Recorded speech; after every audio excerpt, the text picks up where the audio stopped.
Yo, what's good with y'all? Happy New Year's to everybody. It is a new year. It is January. Happy New Year's to everybody. Hope everybody had a great New Year's. Probably like the first video I actually remembered to like that I've uploaded on like a holiday that I actually remembered to tell y'all happy whatever. But yes, happy New Year's. Hope everybody had a great New Year's. And yeah, so we'll be starting a new series, Roblox Rivals, not Marvel Rivals. Roblox Rivals, and I'm sure you guys had to make the game and everything and stuff. Bear with me. Like if you're looking for like the sliding mechanics and jumping on the walls and stuff, give me some time. We're just starting off slow and everything. I played the game because someone recommended it to me. Extremely fun game. Highly recommended and stuff. But anyway, let's go ahead and get straight into the video. Okay. So as I said, this is part one, right? First of all, I want to see how the video does. Plus, obviously, we don't want to do too much too quickly. I can already tell this video is going to be like 30, 40 minutes because I pretty much did a lot of stuff. Okay. So we're not going to be in here for too long. This is, oh, I forgot to close that out. Well, anyway. So this is our like just our lobby, right? This is our lobby place and stuff, right? If you watch my tower defense series, you should be familiar with this. So this is our lobby. You join, you can equip your guns and everything. Obviously, I'm not going to have various guns to choose from, blah blah blah, off the jump, like from the jump. We're just going to have the default guns and stuff, and then we're just going to have it player presses play, pops up the UI. They can teleport to 1v1s. It'll take them to a 1v1 place. But yeah, let me just double check. Okay, we're good. Yeah, let's go ahead and get straight into the video. Okay, so first things first, let's go ahead and knock out the UI. So head on over to Stutter GUI, click the plus icon, enter the screen GUI, rename that screen GUI to Core GUI, disable reset on spawn, and enable, or actually, no, we need that over there in another place. Never mind. So let's first insert a text button, right? We're going to rename this text button to play text button. So we're going to put this in the bottom middle right here. Try to do it similar to, how their UI is set up. So I'm going to insert a UI corner and stuff, right? Then I'm going to make the background green. You guys can set it to whatever colors, whatever fonts, blah, blah, blah, whatever y'all want. Naming is just really important. So then we'll just set the text to play, bold text, rich text, scale the text. You guys already know how it is. White text color with black text stroke color. And then text stroke transparency will be set to 0. And then, yeah, we're looking good right there. So they're gonna press play, and then it'll open up the matchmaking frame that has all the like different buttons, like 1v1s, 2v1s, 3v1s, 4v4s, 5v5s, whatever. But we're just obviously gonna do 1v1s just to start things off. So we're gonna click the plus icon on the core GUI. We're gonna insert a frame, rename that frame to match making frame. Drag it to the middle, size it to your desired size. Maybe like 3. So like maybe 500 by 300. Looks good. Background background color would be like a nice dark gray. Background transparency would be set to 0.5. And then yeah, so yeah, it'll be pretty empty because there's room for a lot of stuff, but we're only gonna have like one thing. But anyway, so we can just duplicate the play button. So select it, Control plus D, drag it into the matchmaking frame, just put it literally anywhere, it doesn't matter, up to you. You'll rename this. So okay, so naming this is very important, right? So we're gonna name this 1v1 text button, right? And then the text, also very important, we're gonna put 1v1, right? So players know. I'm gonna set the background color to like a faded red, so like 0.5.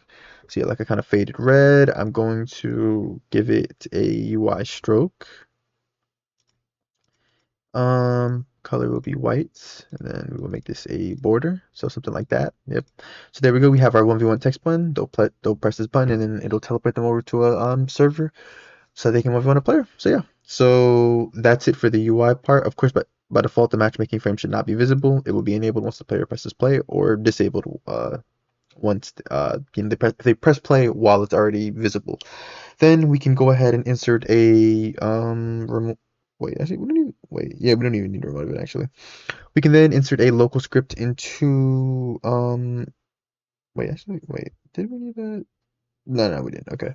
So let's go ahead and insert a local script into Stutter Player Scripts. We're going to rename the script to Core Script, or should I name it Lobby Script? I feel like to not confuse y'all, let's do this. Let's do Lobby Script. I like that better. Let's do Lobby Script in parentheses, put local. Delete print hello world. We're going to create a couple of variables. First, of course, the teleport service. So local TPS equal to game get service teleport service. Boom. Then create a variable for the HTTP services so that we can send over the data that we need to send over. So is equal to game get service HTTP service. Then we are going to need to create a variable for the local player. So player is equal to game.players.local player. Create a variable for the core GUI is equal to player.player GUI, wait for child, core GUI, right? Then I'm going to set up the first function, core GUI dot play text button dot activated to account for both mobile players as well as PC players. Connected function, close parentheses, enter. Then you're going to say core GUI dot matchmaking frame dot visible is equal to not. Then you can really just copy and paste that. Control C, Control V, just like that. We have made it so that the matchmaking frame can be made either visible or not visible when they click the play button. Now to handle the matchmaking.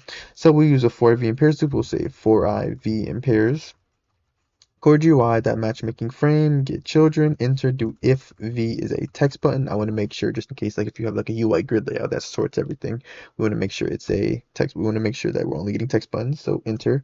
Once again, v.activated connect function, close parentheses, enter. It's very important that we identify which button because I'm assuming you guys will have multiple different things, 1v1s, 2v1s, 3v3s, whatever. So we will say if v.text is equal to in quotation marks 1v1. Again, it's case sensitive, so make sure you're literally putting in 1v1. So enter, then we will create a table. We will say local equipped list. So is equal to special brackets. That's how we create a table. So we're going to pretty much get all of the current weapons that the player has equipped. Now I know in Rivals, you know you can have a primary weapon, a secondary weapon, melee, as well as like a what do you call that? Like a I don't know equipment or whatever, like grenades and stuff like that. But obviously, again, we're just starting out, so we're just gonna do primary and secondary. Okay. So we're gonna use the for I v in pairs loop and stuff. So we're gonna say or for j, or let's do k actually, right? In pairs, since we're already inside of a for I v in pairs loop, and then we're going to simply say player.info is gonna be a folder that we're going to create on the server side. Then we're gonna say get children, close parentheses, enter. Then you're going to say table dot insert, and then inside the table, so equip list, comma, then L dot value and stuff, right? So pretty much you're just sending over the oh my bad, not L. Okay. So pretty much you're just sending over the name, you're adding the name of the weapons the player has equipped into this list, and then you're going to send it over so that the server can read it on the wait, or the clients can read it and then give the information to the server and stuff once they get over to the match the 1v1 or whatever kind of matchmaking place they're going to. Then we'll create a variable called send to data. This is the data we're sending, so it's equal to hs json encode. We're encoding it, so the equipped list. Then we're going to teleport the player, so TPS teleport. Now here's where you're going to put your place ID. If you haven't created your matchmaking places, here's how you do it. Game settings, places, right? You would click create. You're going to want to, of course, rename it so you can you keep track of everything. Here's how you want it to work. It's very simple logic, right? Okay, if you have a 1v1 place, the maximum amount of players that should be allowed in that server are 2 people and stuff. Now again, it matters like how you're doing it. My way, I'm just gonna have places for each 1v1 place. I'm not gonna have like a single place that you just teleport players to a different map. Like no, I'm just gonna have it where you teleport it to a whole different place. So I have a 1v1 place. It's gonna be maximum 2 players because there's 2 people going up against each other. If it is a 2v2 place, there needs to be 4, right? 3v3, 6. I think you guys are understanding and stuff, right? So yeah, you need to just set the maximum players, make sure you click save and stuff to ensure that it's, that it's good and everything, right? So once you're done with that, you would just, you would come here, oh, well, we can't get our ID from here. Oh, we'll click view, right click view at the top, asset manager right here. You would, go to places, find your place, 1v1 place, right click, copy ID to clipboard. Then you would come over here, paste it, control plus V, or right click and paste. You guys cannot use my place ID. You have to use your own place ID for your 1v1 place, right? So place ID, comma, then of course we're sending the player we're sending over as well as the data we are sending over, right? And then boom, we are done with the local script. Now we can move on to the server side. Okay, so let's head on over to server script service, insert a server script. You're going to want to rename the script to lobby script, in parentheses put server. Then we're going to delete print hello world. We are going to set up the player added function. We're going to say game.players.player added connect function in parentheses put PLR, which is short for player, enter. So we're going to set up some leader stats as well as some other stats and stuff. Obviously, we'll do more with this in the future and stuff like data saving for which guns they had equipped and stuff. But again, we're just doing default weapons by now. For now. So we're going to first set up leader stats. So leader stats, of course, is going to be a folder is equal to instance.new folder. Leader stats.name, very important here. Make sure you name it exactly leader stats so that it appears in the top right. Then, of course, leader stats.parent is equal to player, right? Then let's save ourselves some time. Let's just control C, right? Control V. Then we'll just rename this to level, right? So you know player's level. So of course this will be a number value. Control C, Control V, Control V, Control V, and then come down here, put a space, Control V, level dot value is equal to whatever starting level is, so 1, right? And obviously we're parenting this to the leader stat so the players can see it. Then now we can just copy and paste the level value. So Control C, Control V, and then we need to make our info folder. So let's do this. Let's paste this one more time. So boom. Then we're gonna copy and paste the leader stats folder. Control C. Go after the level or the first or wait the go after the first level. Control V. Right. Then we're gonna make our other folder. This is going to be our info folder that holds like like other stuff, like currently equipped weapons and stuff. Right. So we're gonna put info. That's not info. Control C, Control V, Control V, Control V, and then of course this folder is also parented to the player, and then yeah. So then we're gonna come down here and then we're gonna change these values. First we have primary weapon, which is like your ARs, assault rifles, snipers, shotguns, and stuff. So Control C, Control V, Control V, Control V, Control V, and then obviously this is not a number value. This would be a string value since we'll have the name of said gun, right? Then we'll set the value to whatever default weapons you're gonna have. For me, it will be the Scar, which is the default weapon in Rivals and stuff. And then of course you're going to parent this to the info folder instead, right? Then we're coming down here. We're going to change this to secondary weapon. This is your pistols. I literally think that's it. But yes, your pistols and stuff, all your different variants of that, your Glocks, your Deagles, whatever. So Control C, Control V, Control V, Control V, Control V, parent this to player, and then of course set the value of it. So by default, I will set it to a Glock. Again, so these values, whatever you want. These are the default values we're going to have. Once you're done with this, you can go ahead and publish. We're done with this side of things. You can go ahead and test them. If you, huh? Oh, my bad. I forgot to. Oh, I'm actually. This is why testing is essential. Make sure you update this to a string value. There we go. Okay. So if you want to test, we have our leader stats on the top right. Click play. You can open and close the menu and stuff. If you click 1v1, you should get this error. That is good. You should get that error because you cannot teleport in studio, but that means it attempted to teleport. So we can publish to Roblox. Everything's looking good, right? We are 10 minutes in. All right, now let's move on over to our other place. Open up Asset Manager, and then just this time you're going to double left click on the 1v1 place. Then it will open up. And boom. Okay. So now we are in our 1v1 place. I already have some stuff pre-made. That is because I honestly did not feel like redoing it. So I'm just simply going to explain it. And so I'm going to retype all the scripts and the UI and go through the UI with y'all because I feel like that you kind of have to go through that. But like the guns, yeah, I'm just going to show you guys what I did. It's very simple. But anyway, man, where do I even start? Like, okay. Okay, I guess first things first, let's start up with the guns. Let's start up with the guns. Okay. So, I'm gonna open starter pack. You guys will see I have tools here, right? Let's do this one at a time. Okay. So, I have tools, right? You guys will see. Notice how the names are like they're very specific, right? You guys recall how on like back in our lobby place, the default names were Scar and Glock. It is very important that you make sure the names match, right? So wait, I just realized I did not make this so that it assigns them properly because it's gonna give them anyway. Okay, it's fine, it's fine. Because this would be just the default way. This would be the default way. It's fine. Anyway, okay. So you're just gonna put these tools inside of starter pack, right? That's where your default tools are. That's where your default things are going to be, right? So we have our Glock and our Scar. Now, if we open it up, we have a lot of stuff here. Let me break this down for y'all. Let me move this into workspace so you guys can see. Let me go find it. Okay, so Scar, right? So we have the name. It's a tool, right? So for your gun and stuff, if you don't like if you're looking for like models and stuff, go to the toolbox if you don't feel like making one or buying one or whatever and stuff. As you guys can see, this is clearly just some parts welded together that I made like 2 years ago and stuff. It's very simple and stuff, right? So to break everything down, we have our sounds. Now, again, I get all of my sounds, I get all of my assets from the toolbox. I mean, I did make this, but like this is just parts welded together. But like I got all these sounds from the toolbox. Just go to the toolbox, find these sounds. Now, naming is very important here.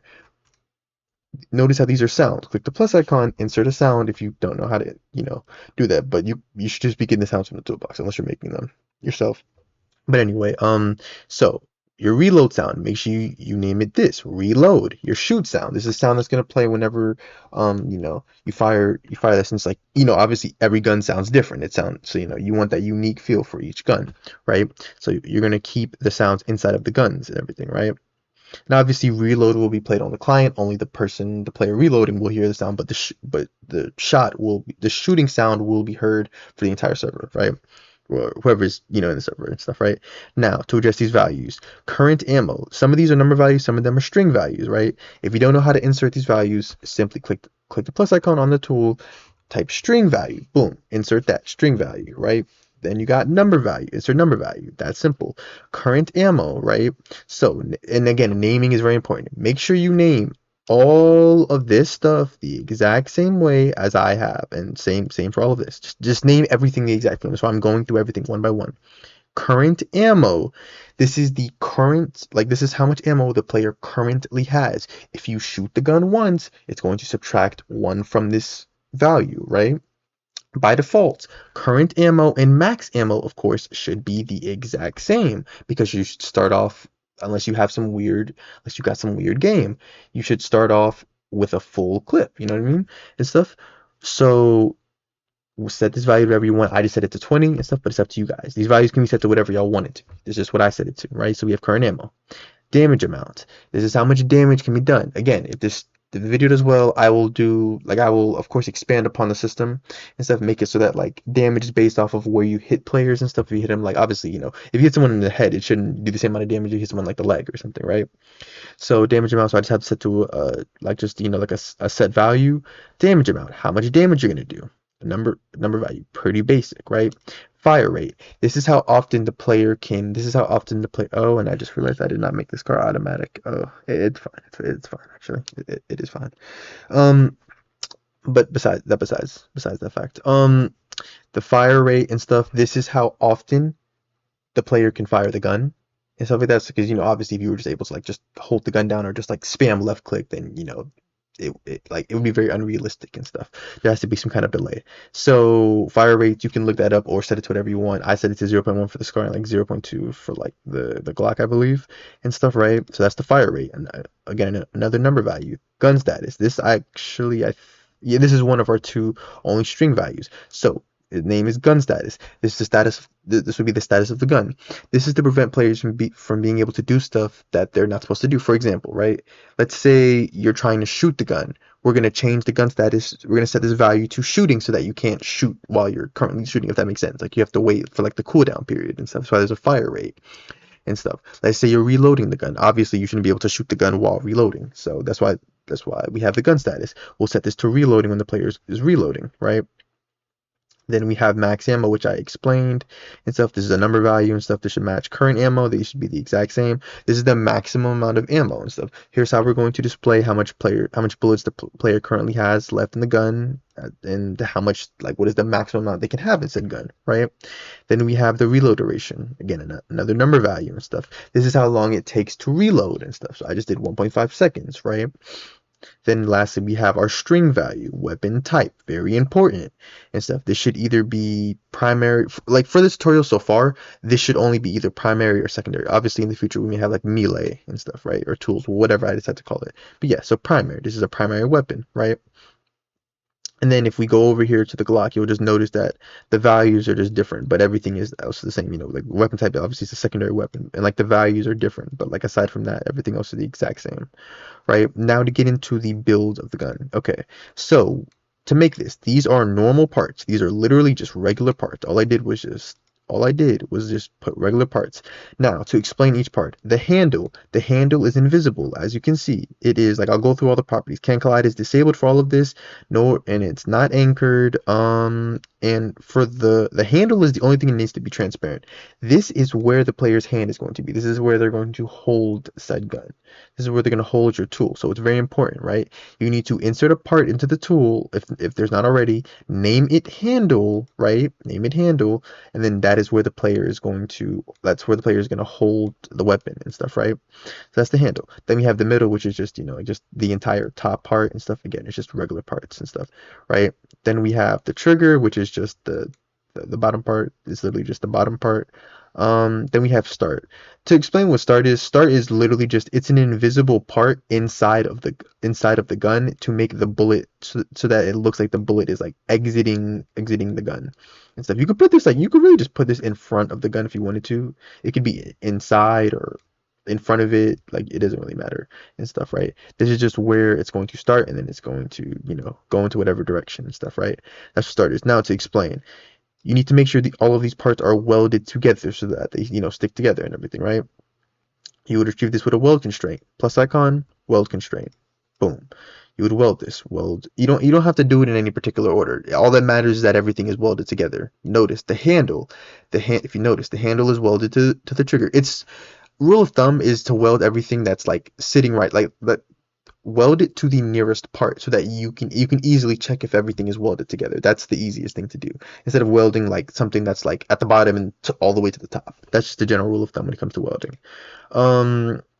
So yeah, so the handle was welded to the trigger was welded to the middle, and then the start was welded to the middle as well. There was no need to weld the middle since it was already welded to like two other things. So yeah, so that's the welding, and yeah, and then we are okay. Nice, we're making great timing. Okay, so that's it for the guns and stuff. Like I said, the Glock is literally the exact same. It's literally just the values are a little different since obviously it's it's a secondary weapon, and I just changed the color and then it's just shorter. That's all it is. It's practically the same thing. So yeah, and I just changed the colors. I just customized them so like I could tell the difference between them when testing. Okay. And by the way, if you guys find any bugs, let me know in the comments. I will fix them. I will address them. I was trying to get this video out for New Year's and everything. Plus I might not be paying all that much attention, but it's okay. It's okay. We'll figure it out. As for the bullet inside of server storage, okay. So look, examine the bullet again. A regular part, important properties. Obviously, you don't want it to be transparent and stuff. I recommend making the color red. I made the material neon so that it's nice and bright. Can collide obviously disabled, anchored, enabled since we'll be twinning it, and then yeah, it doesn't have to be this big or this long. You guys can adjust it to whatever size is preferable and stuff. So yeah, so just make sure you name it bullet, throw it inside of server storage, get it from the workspace, make it yourself. I mean, get it from the toolbox, make it yourself, whatever the case. Just put it inside of server storage and you're done, right? And then we'll have our 2 default weapons inside of starter pack. Yeah. Yeah, I have 2 spawns. So what I recommend doing is inserting another spawn since you probably will already have one. Spawn location, name one player 1 spawn, name the other player 2 spawn, and then obviously we'll set up the whole round thing where like spawns and stuff next video and stuff. I probably should have focused more on like just the gun system and stuff, but yeah. But anyways, okay, we'll clean everything up nicely. So yeah, then sound service. I just have these 2 sound effects. This is just for like the round starting and stuff. Again, we'll really be using this in the next part and stuff. But if you want, like, it's just literally like just yeah, it's just like starting sounds and stuff. So just let you know like the round is starting. But yeah. So now we get into the actual scripting and stuff. That is, oh sorry, we'll get into the UI, then the scripting, and then we'll be done for part 1. Okay, head on over to Starter GUI, insert another screen GUI just like we did in the lobby. Rename it to Core GUI. This time enable ignore GUI inset since we're going to set the round UI at the top here, right? Disable reset on spawn. Then I am going to what is the thing? What is the thing called? Oh yeah. Then I am going to insert a text label, which is going to be our round text label. So just literally put this all the way at the top. Then we're going to just rename this to round text label, right? We're going to, bold text, rich text, scale text as usual. Then we're just going to set this to round starting soon. Whatever text works for you guys, honestly, it really doesn't matter. Then text stroke transparency set to 0. Text stroke color will be set to a nice white. I will set the background transparency to 1, and I will of course make this a lot bigger. So like spread this out a little more. So like 400. Yes, yeah, something like that. And then I just put it not like nice right in the top middle. And yeah, there we go. There's our round text label. Now I will make our primary and secondary weapon text label. So let's insert another text label. We're going to rename this to primary weapon text label, right?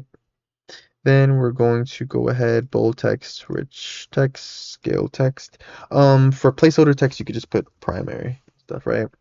I am going to, let's see. I'm going to do like a nice background, like a kind of like a yeah, I'll do like a bright background and stuff that's like, kind of that's like yeah, that's like transparent.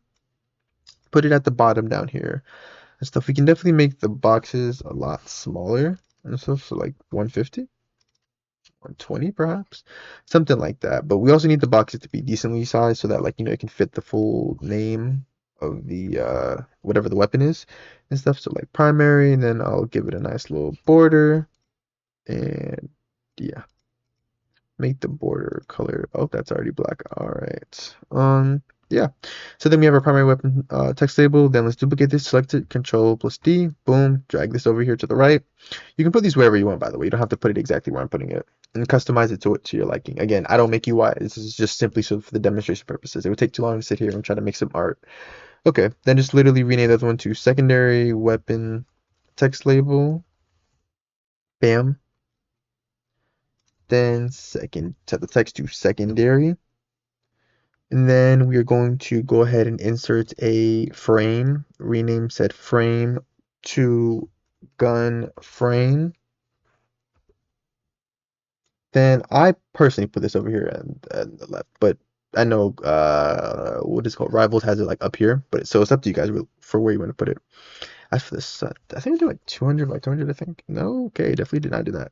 120, yeah, I think it was like 120 by 120 actually. So background transparency, set this like a nice dark faded gray, 0.5, typically what I like to do. And then you're going to want to go ahead and insert a text label, right? And this is going to just be simply just going to be your ammo amount text label. So ammo amount text label itself. This is what will be displayed so that players will know how much ammo they currently have and stuff, and obviously the maximum amount of ammo they can have. So obviously we need to make sure this fits inside. So let's make this a lot smaller, right? It was like 120. Yeah, it was like 120. Okay. So we can put this here. Stitch customization, bold text, rich text, scale the text. Background transparency set to 1. Then text stroke. Let's do text color white. Text stroke transparency set to 0, and text stroke color will be black, right? And then obviously set the text to nothing by default, and then yeah, just like that, we are done with the UI. Obviously have the gun frame set to not visible by default. We will enable it when the player equips a weapon. Yeah. Okay. So then now we can actually get into the scripting. So first things first, before we get into that, click the plus icon on replicated storage, insert a remote event, rename this remote event to core event. Head on over to starter player, open it up.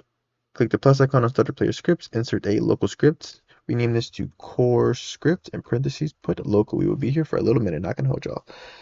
So we have to create a lot, and I mean a lot of variables, just check to make sure we are good. Okay, got to create a lot of variables. First, let's get the sound service, of course, for sound effects. SS is equal to game, get service, sound service, right? Then create a variable for the HTTP service for reading data. So HS is equal to game, get service, HTTP service, right? Then let's get the, wait, why did I need the teleport service? I just realized. Yeah, what would really be the point of that? Anyway, let's get the user input service. So local UIS is equal to game get service user input service, right? Then create a variable for the, of course, the remote event. So core event is equal to game that replicated storage wait for child core event, right? Then create a variable for the local player, of course. Player is equal to game dot players dot local player. Then create a variable for the core GUI. Core GUI is equal to player.player GUI wait for child core GUI, right? Then space, and then we're going to create some variables. First is received data. This is like the raw data. So it's equal to, that is why I need teleport service. I'm an idiot. Okay, let's go back up here after the user input service variable. We're going to create the variable for the teleport service. It's equal to game get service teleport service. That is why I needed it. So we're going to say TPS. We're going to say get local player teleport data, enter. Then we're going to decode it. So local info table, which is pretty much just like, like all the weapon information is equal to HS JSON decode. Make sure it's a decode, right? Receive the data, decode it. Use a for v in pairs loop. For I comma v in pairs. Throw the info table in there, enter, right? You're going to say if I is equal to 1, enter. Now this is very important. This is why it is essential that you did exactly what I did in the lobby script, right? You needed to make sure that you first sent over the primary weapon and then send over the secondary, because it's going to go in that exact order. So the first thing should be primary. So we're going to say core GUI.primary weapon text label dot text is equal to v, and then else if I is equal to 2, enter.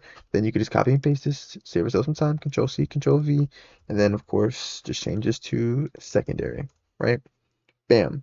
Then come down here, right? And then we're going to create two variables. First, shoot function is equal to no. Then do the same thing. This is reload function. Reload function is equal to no. So to clarify what these two are, we're going to connect these functions to like the shoot function. Like whenever you click while the tool is equipped, while you have the gun equipped and stuff, obviously it'll trigger the shoot function. Or if you press R while one of the guns is reload, it'll trigger the reload function. The problem with including it inside of a function itself, inside of a function, means it will like duplicate if like you trigger like the outer function multiple times. So by having these variables and stuff, we're able to disconnect the function. That might sound very confusing. If you're confused, don't even worry about it. All that matters is this is to prevent like glitches where things are happening more than once, more than they're supposed to, or things just aren't happening correctly. So moving forward, okay, we're going to set up the user input service, or use it, I should say. UIS that input began, connect function in parentheses, put input, comma processed, enter, put if input dot user input type is equal to enum dot user input type dot keyboard and not processed, which pretty much means the player is not typing in chat. Enter, do if input dot keycode is equal to enum dot keycode dot 1, so whatever keybind you want to equip your primary weapon, so of course it'd be 1, enter.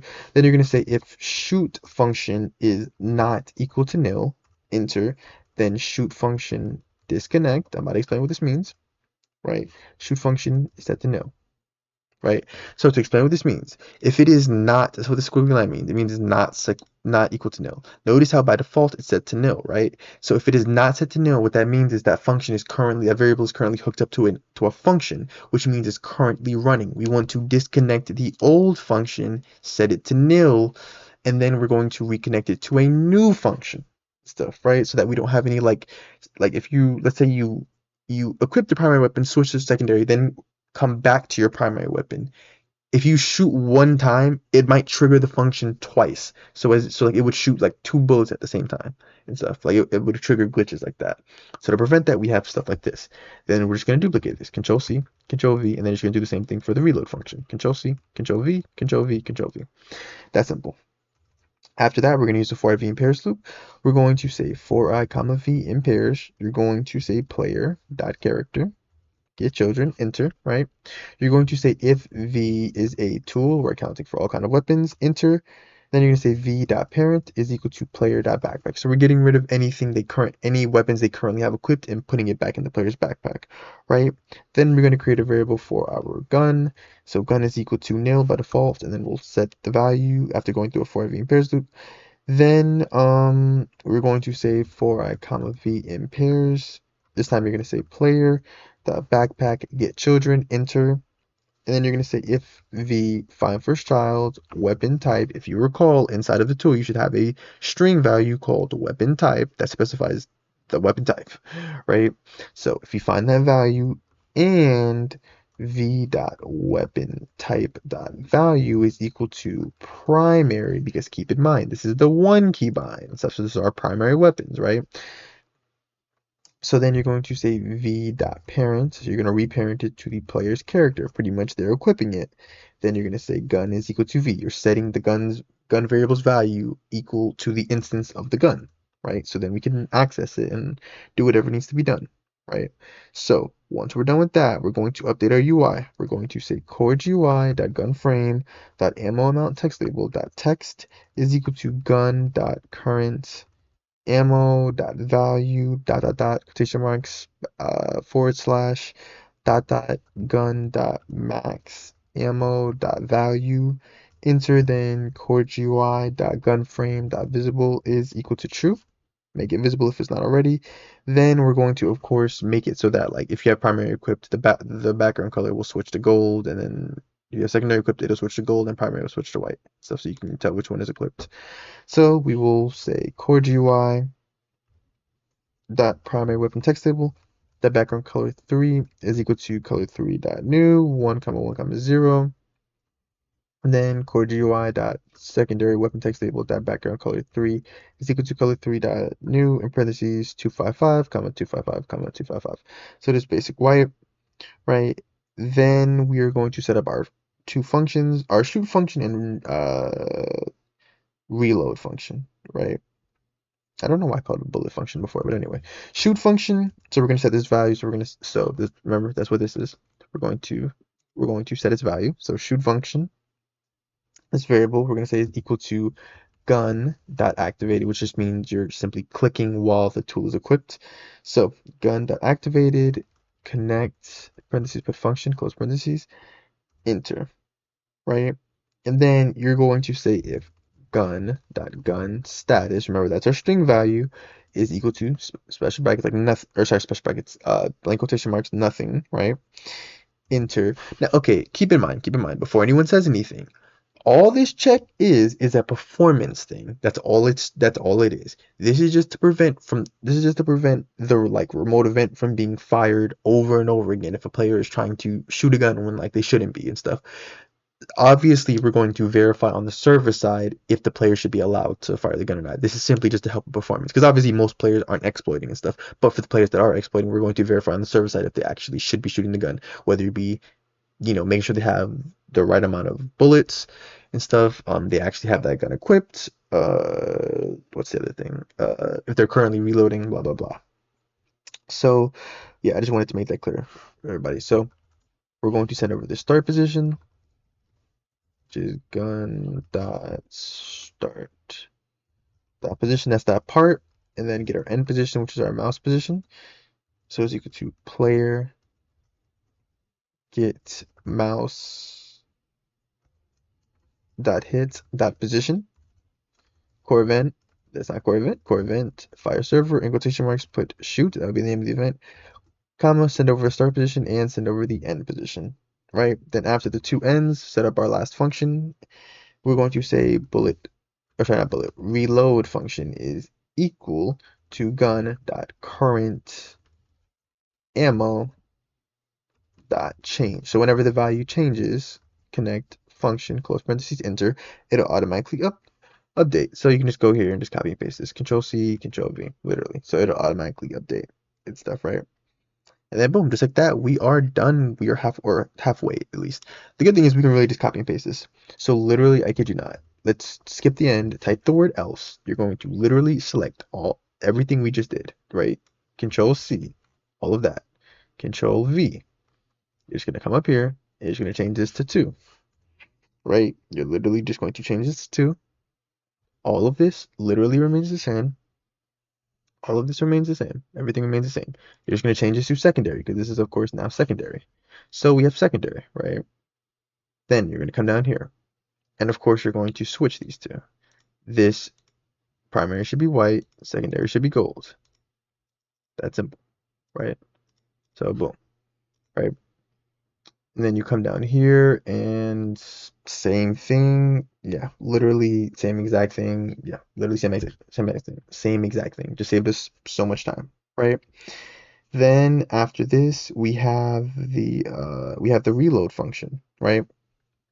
So let's go ahead and skip this. So enter. We're gonna go else if input dot keycode is equal to enum dot keycode dot r. Enter, right? Create a variable for the gun. So gun is equal to nil, right? Then same thing.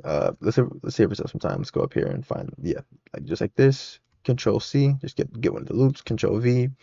This time we're going to cycle through the character instead of the backpack. So cycle through the character, weapon type, and then you want to put parentheses here. Parentheses, right? Parentheses, or, and then just copy and paste this. Control C, Control V, and then just change this to primary. Now to explain what we're doing here, right? We need to, of course, make sure it is a weapon, and then we need to make sure it is either it is a gun. It is either the primary weapon or the secondary weapon and stuff, right? The reason that we put parentheses is so that it knows that like it has to be this. Like this is non-negotiable. It has to have weapon type, but but this can be either or. It can either be primary or secondary. It does not have to be both. But we have to separate that with parentheses. If you don't put parentheses, it is literally not going to work because it is going like the logic is not going to make sense to it. So yeah, and then of course delete this part.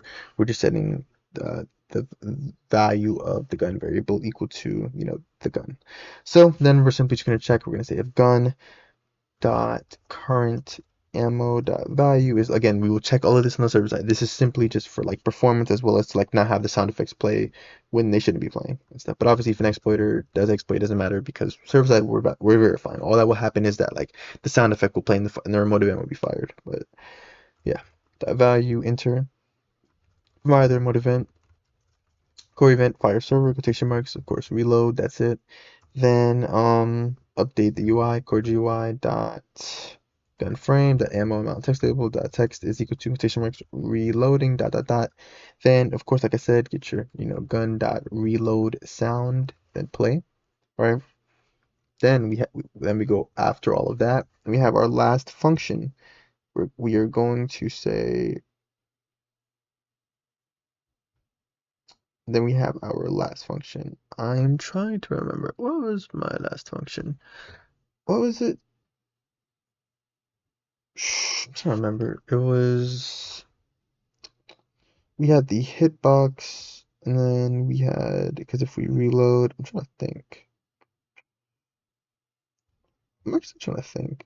Like, yeah, I honestly don't remember what it could be because literally what joined, that's what it would be. Yeah, joined. Yeah, that's what it would be. It would be joined. But didn't we already did this? Like, what would be the point of? Oh yeah, that was just the round stuff. Okay, yeah, never mind. That doesn't really matter. That doesn't really matter. Okay, so yeah, so we can go ahead and move on to the server script because that doesn't really matter. Okay, so head on over to server script service. Let me just double check. Okay, we're gonna see sometimes this video's already 40 minutes and stuff. I knew I should have broke it up. Anyway, we're gonna just wrap this up soon. Insert a server script into server script service. Go ahead, rename the script to core script and parentheses put server. Delete print hello world, create a few variables. Actually, yeah. So first, sound service is equal to game, get service, sound service, get the tween service, local TS is equal to game, get service, tween service, bam, create a variable for the debris service equal to DS equal to game, get service debris, and lastly, of course, create a variable for the core remote event. So game, get service, core, or sorry, not game, get service, gain the replicated storage, wait for child, core event. I'm looking confused, like where is it? But anyway, so we're gonna set the first function. So we're gonna say game dot players that player added connect to function in parentheses put PLR to store for the player, enter. You're then going to set up the character added function, player dot character added connect function in parentheses. You want to put character, right? Enter and stuff. Up, my fault, my bad. I think we're good. We are not good. Okay, we are not good. There we go. We are now good. Okay. So we're going to set up the hitbox now. So we're just going to say hitbox is equal to instance dot new quotation marks part, set some properties. Hitbox dot name is of course equal to hitbox. Hitbox dot anchored is equal to false. Hitbox dot can collide is equal to false. Hitbox dot massless is equal to true. Hitbox dot can touch is equal to false. Hitbox dot transparency is equal to 1. Hitbox dot size is equal to vector3 dot new 5 comma 6 comma 2.5 enter. Then hitbox dot color is equal to color3 dot new 1 comma 0 comma 0 for testing purposes. Then hitbox pivot to we're setting a C-frame to, of course, character dot humanoid root part dot C-frame, right? Then we're going to, of course, weld it. So we're going to create a weld constraint is equal to instance dot new weld constraint. Weld constraint dot part 0 is equal to hitbox. Weld constraint dot part 1 is equal to character dot humanoid root part. And lastly, you're going to parent the weld constraint to the hitbox, and you're going to parent the hitbox to the character's humanoid root part, and we're done with the first function, right? Then we can move on. Okay, so let's say core event that on server event connect function in parentheses. You're going to put PLR, which is short for player, comma event type, comma arg1, comma arg2, short for argument number 1 and argument number 2. So just simply information we've sent over from the client to the server side. Then press enter. Create a variable for the player's character is equal to player.character, right? So spaces, we're going to use an if statement to distinguish between the events. So let's say if event type is equal to shoot, right? Player's trying to shoot the gun. Enter. We're going to create 3 variables. First, the start position. So we're going to say start position is equal to arg1, end position. It's nice, but end position is equal to arg2. Then create a variable for the gun. Of course, it'll be set to nil by default. We're just going to use our, for IV in pairs loops once again. So for I comma v in pairs, character get children, enter. If v find first child, weapon type, and in parentheses v, same thing we did before, same thing. Let's save ourselves some time actually. Let's go down here, literally just find this. That's literally what we're looking for. So control C, control V, right, enter, bam, move that over. Okay, then in here you're just gonna say gun is equal to V, skip the 2 ends. Then you're gonna set up an if statement. So if gun, so one, if the instance exists, and gun dot current. So I meant when we checked on the server side, current ammo dot value is greater than equal to 1.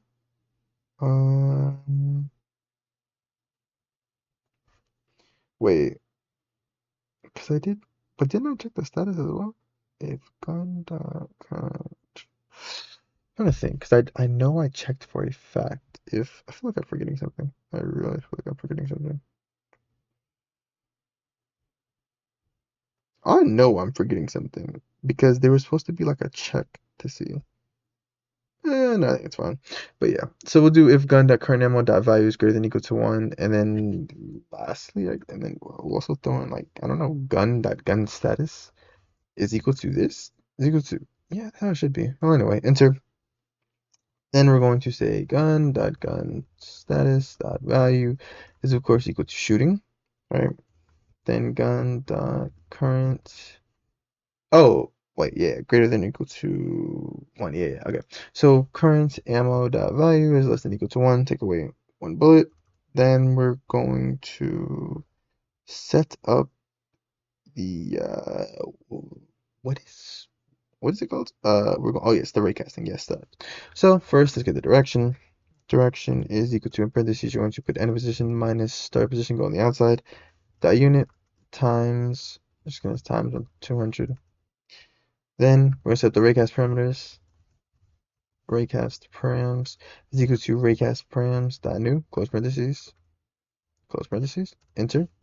Right, okay, I don't know what I'm doing.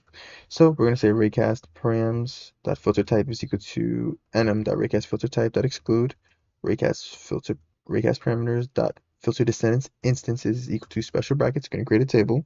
We're going to say gun get descendants to make sure it doesn't get any of those parts, as well as character get to descendants. Right.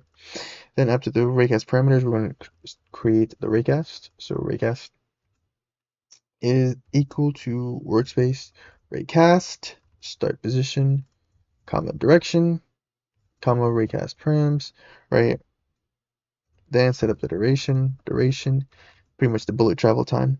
So duration is equal to same thing, end position minus start position, then go on the outside, then do what was it? Oh yeah, that magnitude. Magnitude divided by 1,000. If it moves too slow or too fast, adjust this value as need be. Then we're going to clone over the bullet from server storage. So bullet is equal to game.serverStorage.bullet clone, sets and properties, bullet dot position, or you can also say C-frame, but bullet dot position, we will say bullet dot position is equal to start position, and this is to make sure it's aligned properly. So we will say bullet dot C-frame is equal to C-frame dot new. Then in there we're gonna put start position, comma, what was it? It was like start position. Yeah, start position. I think it was like plus gun, then dot middle, dot C frame, dot look vector, right? And then we of course parent it to the workspace, right? Then we're going to set up the bullet tween. So local bullet tween is equal to ts create. You're gonna put the bullet for the instance, comma, tween info dot new duration will go for the time, comma, enum dot easing style dot I went with cubic, comma, enum dot easing direction, of course, is dot out, comma in between, special brackets. Then you're just gonna put position is equal to end position. Then bullet tween play, right? Then afterwards you're gonna say gun dot shoot, so whatever the shooting sound effect for the gun is, it'll play. Then you can use the debris service to add item. So add item, and then you're just gonna put bullet, comma, duration. So it'll disappear after the duration's up. Then we will set up the damage. So we will say if raycast and raycast.instance.parent, sorry, not parent, dot name is equal to hitbox. Make sure we make contact with a hitbox, enter.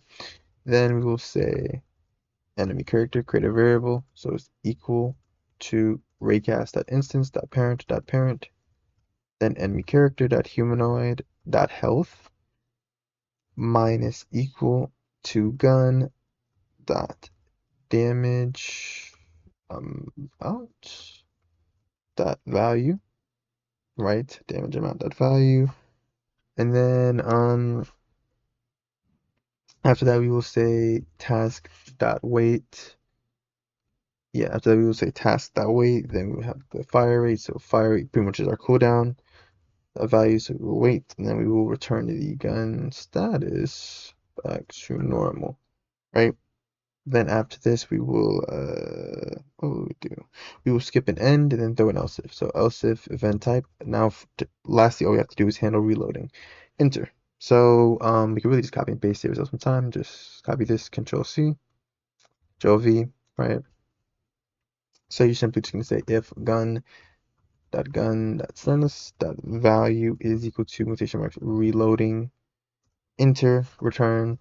Pretty much if the player is already reloading, then it's just going to stop because you didn't try to reload while you're currently reloading. And then we're just going to, you can really just copy and paste this part, this middle part, Control C, Control V, delete one of the equal signs, right, to set their status equal to reloading. Then you're just going to simply say if gun, again, checking on the server side, dot current ammo dot value is less than gun dot max ammo dot value. Enter. Then of course you're going to wait, task dot wait, gun dot reload duration, however long it takes to reload, dot value. Then you're just going to update the value. So gun dot current ammo dot value is of course equal to gun dot max ammo dot value. And then gun dot gun status will return back to normal, and boom. Okay, just like that, we are done, guys. Okay, yep, took almost an hour. Wow, okay. Okay, alright, okay. Let's go ahead and test to make sure this works and stuff. Y'all hold on as I will open my place. So, I know you guys can't see anything right now. Bear with me. Okay. So I'm going to open up my place and we're going to test it to make sure this works. As always, if you guys want access to any one of my scripts or models, you guys can become either a channel member or a Discord subscriber. Link to either one of those options can be found in the description and stuff. Highly recommend that. You can get access to this or any one of my other scripts or models. Okay, so as you guys can see, okay, we already have a problem and stuff. All right, let's see. What is the issue? No errors so far, but for some reason the secondary, you guys will see that the secondary did not update. So we do have the scar and go. Oh, I just realized that's what I was supposed to do. Okay, I just remembered. Okay, I just remembered. I just realized what the problem is and stuff. The problem was I was supposed to hide the backpack. I forgot to do that because I was supposed to fire a remote event. That's what it was. Okay. Well, anyway, let's make sure that the shooting systems work. Okay, so okay, we're already experiencing issues. What's the issue? Clients, and there are no errors. That is phenomenal. Okay, so for some reason, switching seems to work, but we cannot shoot. That is so strange. Okay, so I'm unable to shoot. There are no errors. That is phenomenal. Okay, let's. Well, for some reason, there's a glitch with like there's a glitch where for some reason, right? Its secondary weapon is equal to else if I is equal to 2.